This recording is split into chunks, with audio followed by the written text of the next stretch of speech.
Olá, criançada! Vamos aprender um pouquinho de português com a tia Catiane? Vamos lá? Olha, a gente vai falar hoje um pouquinho sobre os verbos. O que quer dizer verbo? As palavras que indicam a ação. Então, a gente tem que lembrar que as ações praticadas por alguém ou algum sujeito, elas vão vir sempre encaminhadas por verbos. Nessa representação de verbos, sempre tem que lembrar que é uma prática de ação. Lembrando que os verbos são indicações que designam a um verbo infinitivo, ou seja, que ele representa a equivalência a um nome. E isso quer dizer que a gente tem um exemplo. Prestem atenção. O Diogo joga com a bola. O que quer dizer? Quem é o verbo representado dentro dessa frase? Ela indica uma ação. Quem está jogando? Diogo. Então, jogar indica-se um verbo. Por quê? Quem está praticando a ação. Qual é a ação? Então, o verbo joga indica a ação do verbo jogar. Então, termo que representamos como verbos, tá certo? Os verbos, eu tendo a consideração as terminações do infinitivo. Isso eu já falei. Elas vêm as representações entre 3 conjugações verbais. Vamos ver quais são? Primeira conjugação. A primeira conjugação do verbo ele termina com a R. Então, todos os verbos que têm a primeira conjugação com a terminação AR, elas são as representações de primeira conjugação. Nas segundas conjugações, os verbos com um encontrado é com ER, mas eles também podem ser OR. Então, alguns exemplos estão representados aí, a gente logo mais vai ver. Mas na frente, terceira conjugação, eles têm as terminações em R, certo? Terminação em R. Então, vamos relembrar. Primeira conjugação, os verbos terminam em AR. Segunda conjugação, termina em ER. Terceira conjugação, em IR.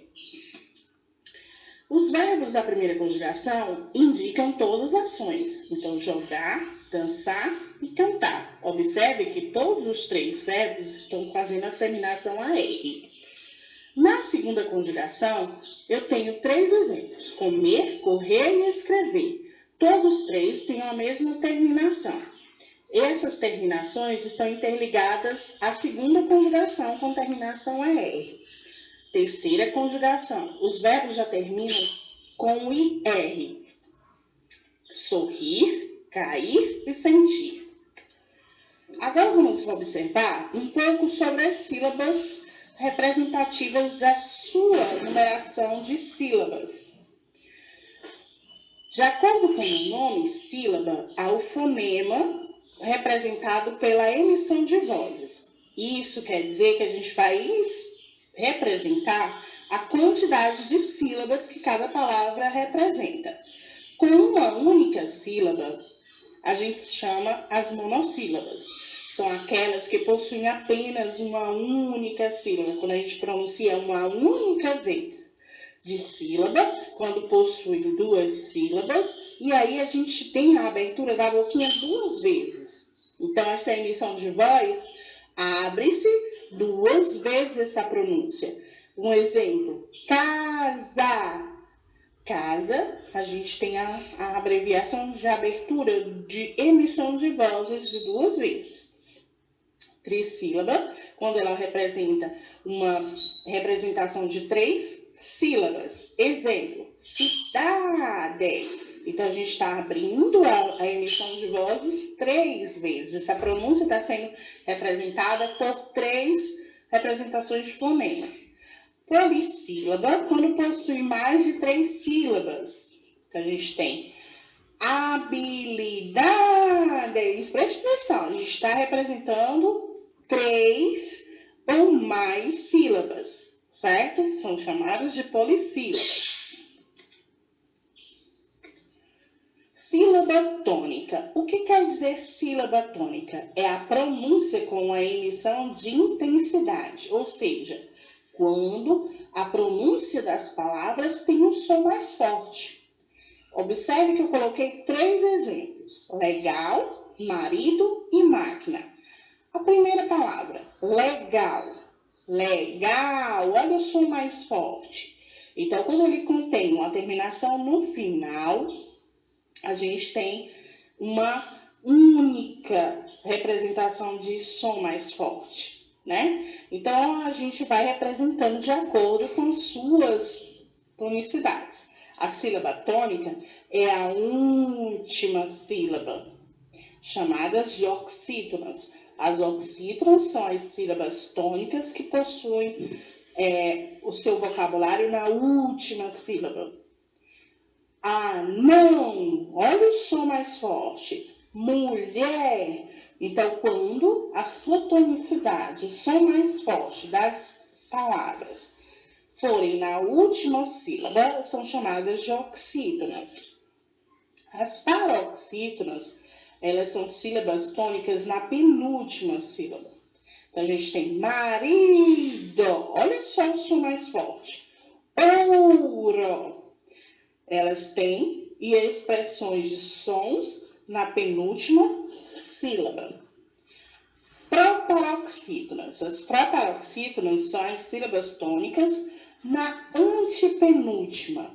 Observem que as palavras elas estão vindo e se expressando na antepenúltima sílaba e elas estão vindo acompanhadas por acentuações. Fábulas simbólicas. Então, prestem atenção na tonicidade que cada sílaba está sendo representada. Vamos observar esse tema, sinais de pontuação. Elas são bastante importantes no nosso dia a dia com expressões de cartas, de expressões do nosso dia a dia, na nossa comunicação. Então, no ato quando a gente vai escrever, a gente contém esses sinais de pontuação.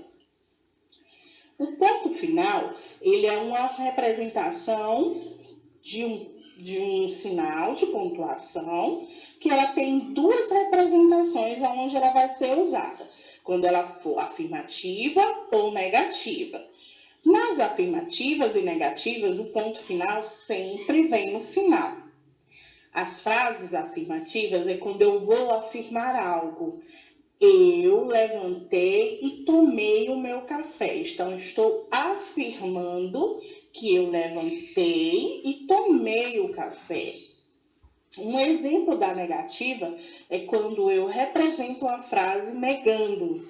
Não fui à escola hoje. Então, eu estou negando e o sinal de pontuação será o ponto final para finalizar a frase. Tá legal? Os 2 pontos. Prestem bastante atenção nesse sinal de pontuação. Esse sinal de pontuação, ele indica quando alguém vai falar.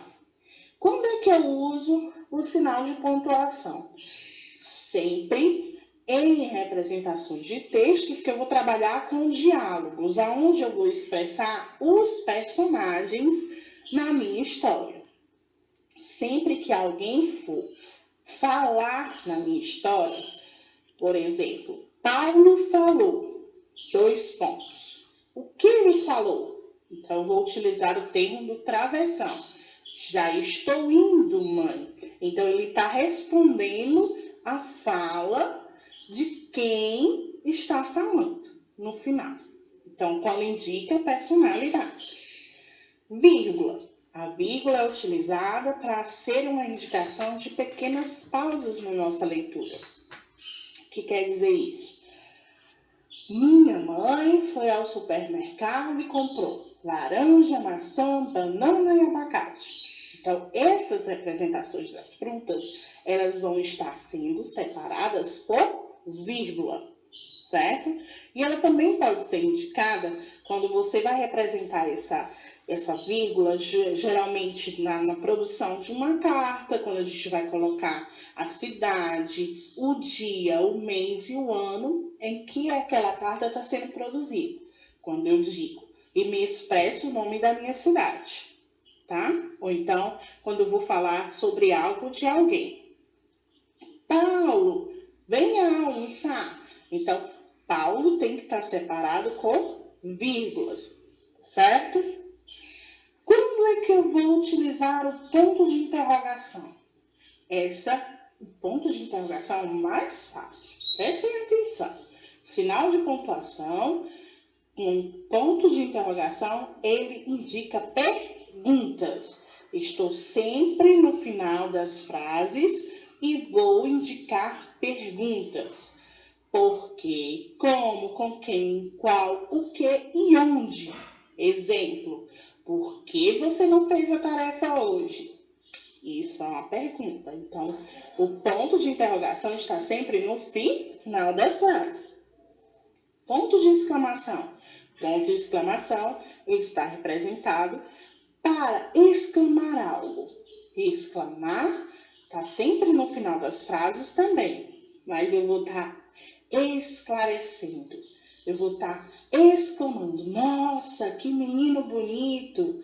Eu vou estar exclamando, me admirando de algo. Travessão. Quando eu vou utilizar o travessão? Lembra quando eu falei do sinal de pontuação de 2 pontos? 2 pontos indica o quê? Indica a representação da fala do personagem. O travessão já representa a característica do diálogo, aonde esse personagem vai falar, certo? Fica a dica, qualquer coisa, baixa nos seus comentários.